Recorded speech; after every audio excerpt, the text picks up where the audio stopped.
a lei, o Velho Testamento, foram é muita coisa, né? muitos séculos. Né? Você tem desde Moisés escrevendo os primeiros, na realidade, Jó. Moisés foi o primeiro livro de Moisés, Gênesis, não é? Gênesis é de Moisés, mas não é o primeiro livro a ser escrito. Ah, não? A gente entende que o primeiro livro a ser escrito foi Jó. Mas Jó nem era judeu. Ele era um homem riquíssimo que viveu ou na época de Moisés ou um pouco antes. Mas o livro dele, não dá para você começar a Bíblia, você tem que começar do começo. Então não adianta colocar Jó lá do meio do nada. Mateus é o primeiro do Novo Testamento, né? Mateus é o primeiro do Novo Testamento. Tá vendo como é alguma coisa? Novo Testamento ele tem 4 livros que são chamados evangelhos, Mateus, Marcos, Lucas e João, sendo 3 chamados sinóticos, que eles parecem muito, eles repetem as histórias, que é Mateus, Marcos e Lucas. Eles repetem as mesmas histórias com pontos de vista diferentes. São perspectivas. Exatamente. Eu, você e ela contando sobre esta bala. A gente vai ressaltar pontos diferentes sobre essa bala. É gostosa, por sinal. Você vai falar que é gostosa. Eu vou falar que ela é rosa por dentro e ela vai falar que é embalada num plástico. Ou gruda no dente. As 3 são sobre a bala, só que são pontos de vista diferentes. Sim, aí vem diferentes. João, que diferencia, porque João escreve para pessoas que não eram judeus. Então ele vem com uma linguagem filosófica. No princípio era o verbo.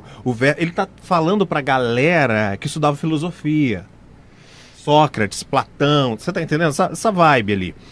E depois você vem as cartas de Paulo, que são 13.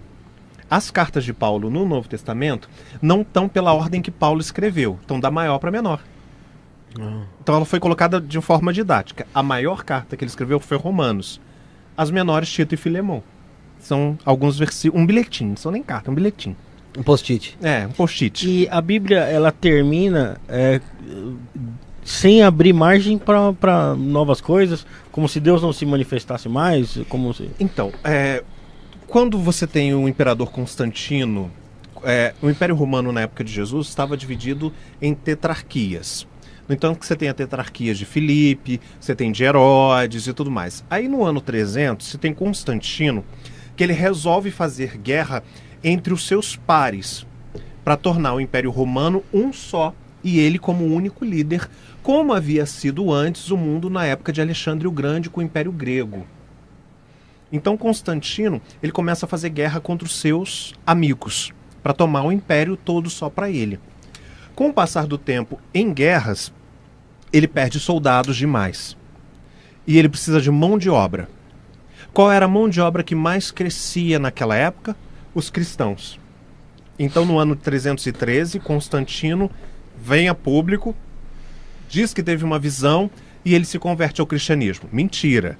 Ele precisava de mão de obra. Ele precisava de mão de obra. Então, ele pega o templo dele, que era a Samíramis, ao Deus Menino, e aí ele troca os nomes. Ele diz, não, agora essa aqui é Maria e esse aqui é Jesus. Ele era adorador de Invictus, que a data comemorativa era 25 de dezembro. Aí ele pega, não, agora é Jesus que faz aniversário dia 25 de dezembro. Entendeu? Todas essas histórias, elas vêm com Constantino. Os santos dentro da igreja vêm com... Não, ele era imperador. Mas não chega, não Até então, o imperador e o papa eram figuras diferentes, mas que trabalhavam juntas.